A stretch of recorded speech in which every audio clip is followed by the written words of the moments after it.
Okay, so what's our first position? We're going to start in side control, so please lay down, Rick. And I'm sure everybody knows this position right here.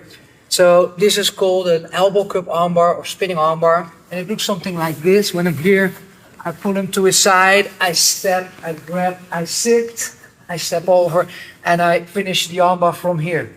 And what is kind of interesting is to see what are your options to escape or to prevent me from getting that armbar. So let's start from this side position.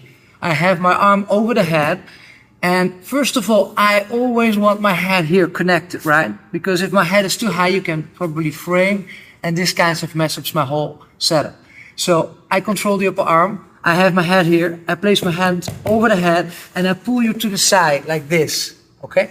So now, what is my main objective? Of course, everybody's thinking about the spinner, about the armbar, but I want to keep you on your side. If I just control your arm, you will be able to look up and turn to your back. So please go to your back. You can just rotate, okay? So I use my arm as a frame on his face. So now if you try to look up, it is so much harder. And if you try to go to your back, it's so much harder, okay? My elbow, by the way, is not resting on his ribs here, but it's in the front of his body. So it's not like a biceps curl, it's not arm strength.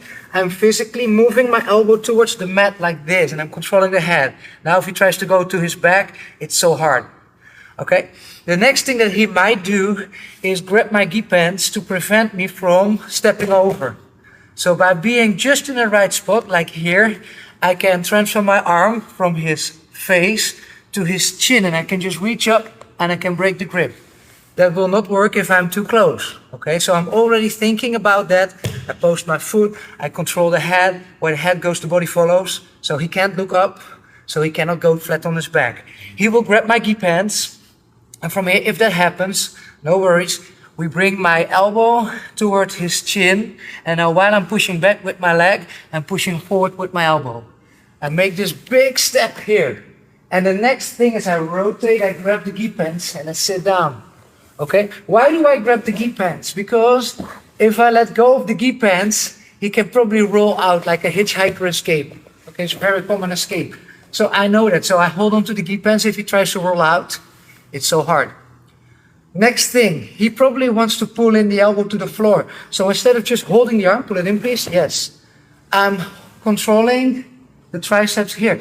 I'm actively pulling this up, and I'm very close, so try to pull your elbow in. Try to go for the hitchhiker escape. It's so hard. Now, let's have a little bit of extra flexibility. Instead of having my knee on the inside, I will bring my knee to the outside like this. My knee is on the outside of my arm, so I can step over. And this is the moment I can let go of the grip. I can grab the wrist, and I can finish the armbar. So let's do that one more time. So these are not only finishing details, these are the most common escapes or defensive actions that he can do. So from the position here, I can either connect my head or maybe grab like this. Now try to do the frame, it's also hard. Bring my hand over, I pull him to his side. My right knee is at his right armpit. Okay, again, I know that he probably wants to roll back. He doesn't want to give me this angle. So I control the head and my elbow is going to his sternum. Now try to go back to your back. It's so hard. Okay? When he grabs my gi pants, I'm already prepared because I know my foot is at the right spot and I can use my elbow to break that grip. Next thing, I make this very big step all the way to the belt. I grab the gi pants. So watch my foot. Where my knee is, my foot will go to the armpit like this.